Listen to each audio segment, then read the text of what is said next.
Today I'm going to do a few more word problems so we can break down the steps and see how to translate the words into math.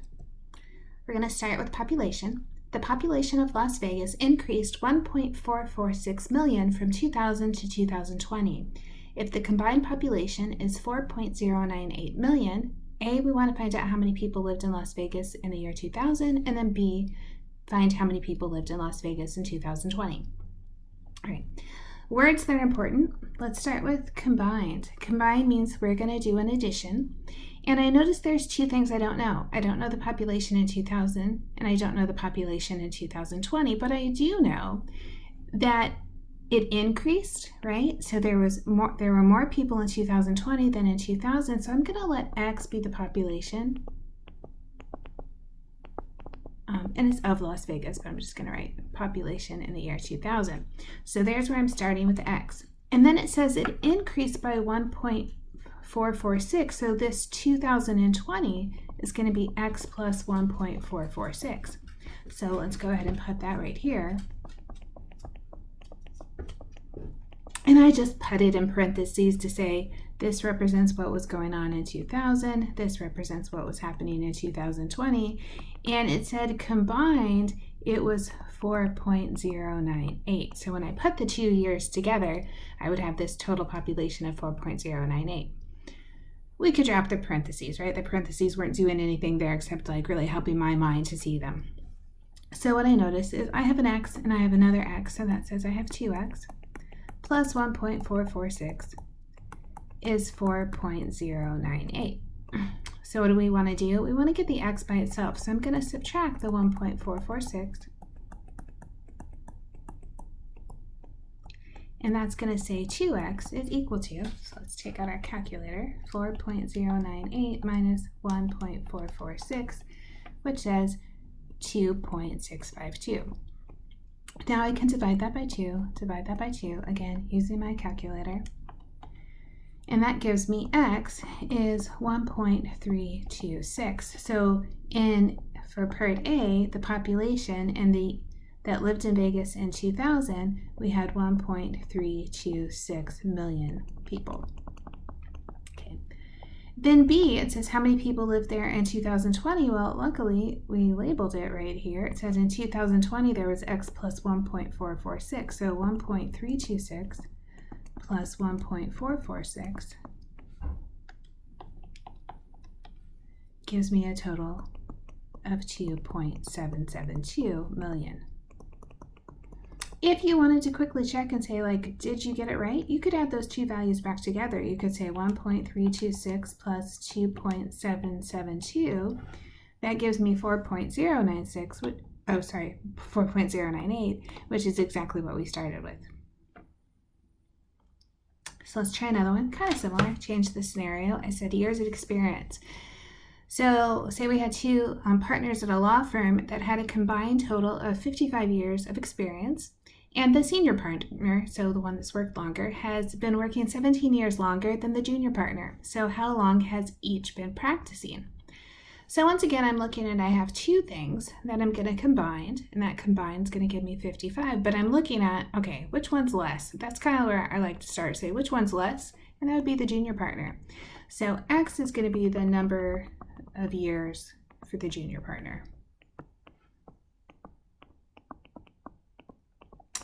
Then it says the senior partner has been working 17 years longer, so X plus 17, that'll be the number of years for the senior partner.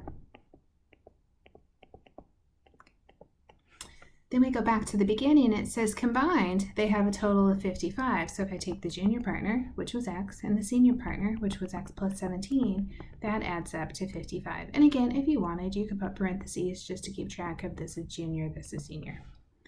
Just like last time, I could drop the parentheses, X plus X is 2X. That was the only combining first. And then I subtract 17. So I have 55 minus 17 gives me 38. So 2X is 38. And this time again, we divide by 2. I get 19. And we have to remember, well, what was 19? Oh, this 19 is the years for the junior partner. So I'll write at the top. So the junior partner has 19 years of experience. And then the senior partner is going to be 19 plus 17, which is 36 years. And again, you could check 19 and 36 gives you 55. So let's do something a little harder. I said it takes 30 minutes to drive to work and 45 minutes to drive the same route home due to traffic, right? So maybe not a lot of traffic in the morning, but a little bit more traffic in the afternoon. So given that your average speed on your drive to work is 12 miles an hour faster than your drive home, let's find out how fast we are driving on the way home, how fast we are driving on the way to work, and then the distance between home and work. So lots of things to look at here. I put them in a specific order this time because I really do like to think of that like, what one's smaller? And what I'm thinking about is what's smaller is if it's taking me longer, if it's taking me 45 minutes to drive home, then I'm going slower than I was on my way to work. So I decided let's use X as our speed on the way home. And so I really did push this problem that way because I want you thinking, let's look at what's smaller first. So I gave us some more room. So this is going to be X. X is going to be our average speed on the way home. And then what did we know? Well, if you read back through the problem, the average speed on your drive to work is 12 miles an hour faster. So average speed, and I'm just going to write to work, is X plus 12. Okay, so we can think, how fast did we go there? Then how fast did we get back? Now I have this problem of, well, how am I going to tie this together? So there's an important formula that says distance is equal to the rate times the time, right? So however fast you're going and how long it takes you to get there. In the beginning of the problem, I said you're taking the same route both ways. So if you're taking the same route both ways, the distance to work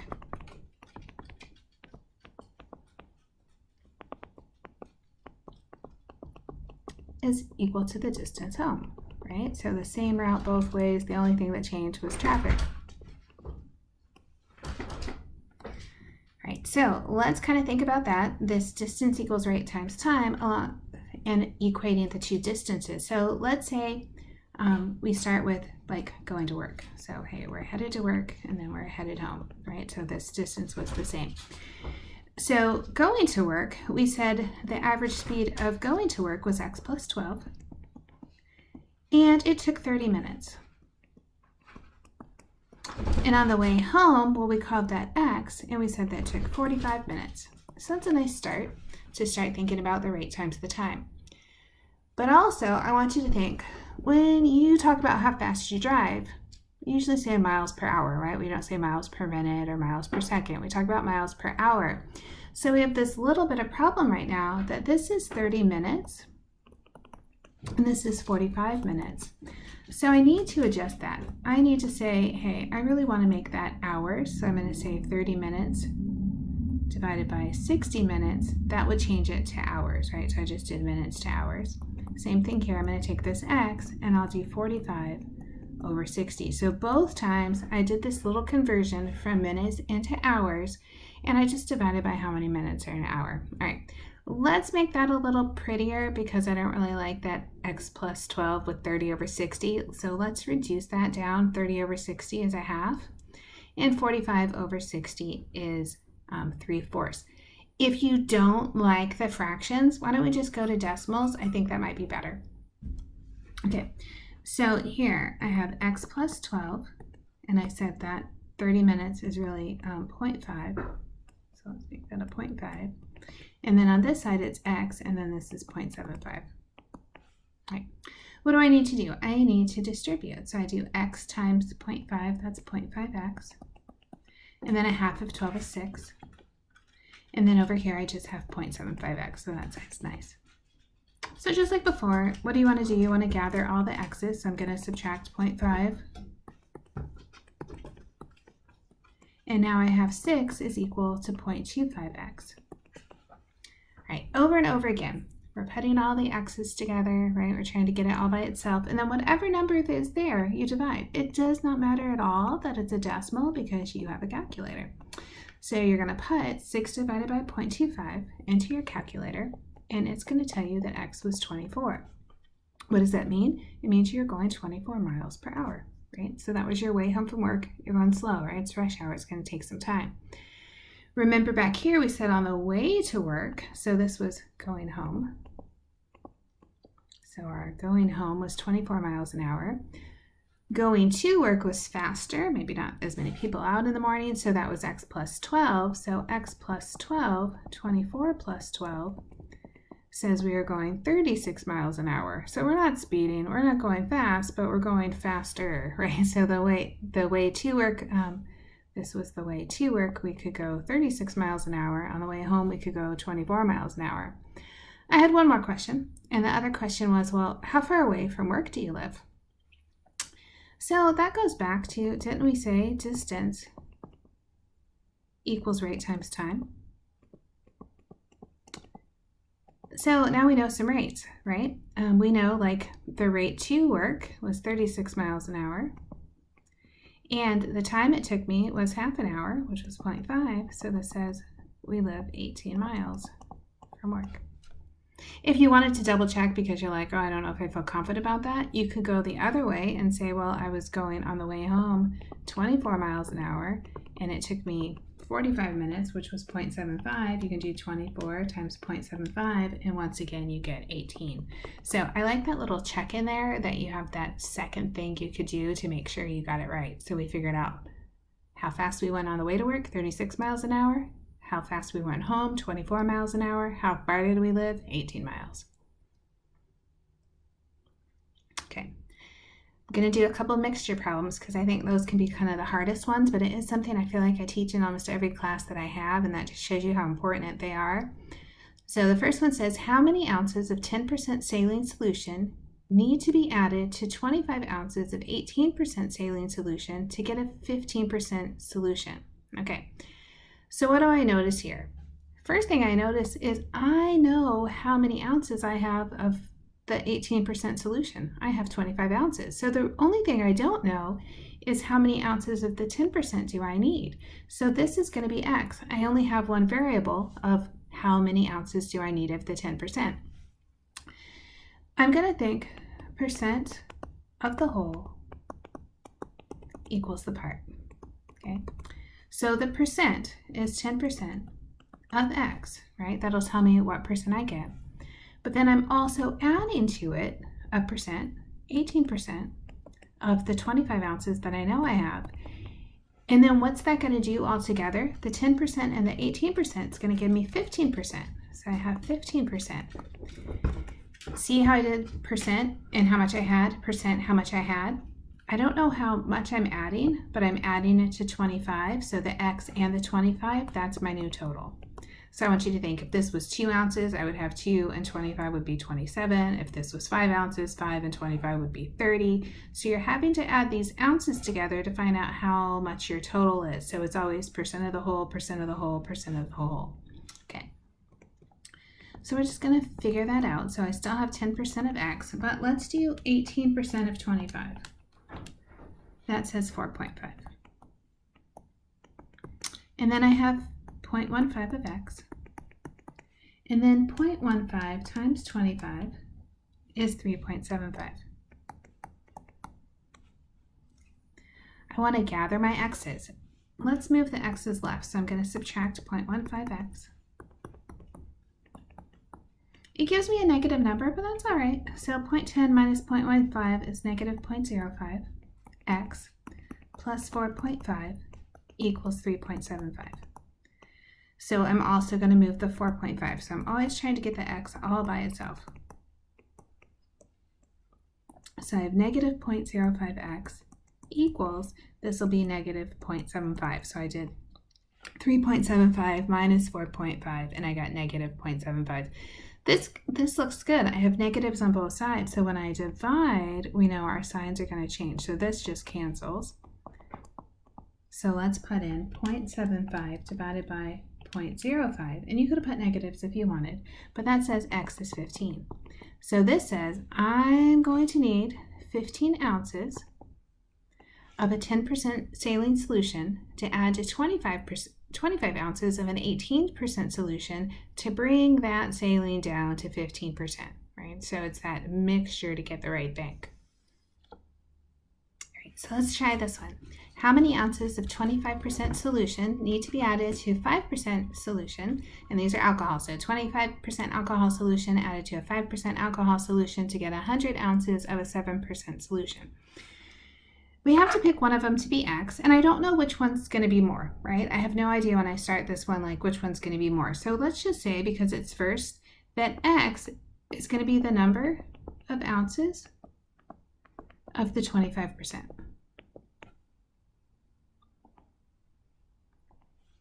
Then we know we're having a total of 100 ounces. So whatever I have of X, the rest, which is 100 minus X, will be the number of ounces of the 5%. Okay, so think of that as a balance. When they add them together, X plus 100 minus X will add up to 100. So you're just saying, well, whatever's left over, that would be my other piece. Again, we're going to do that percent of the whole as the part.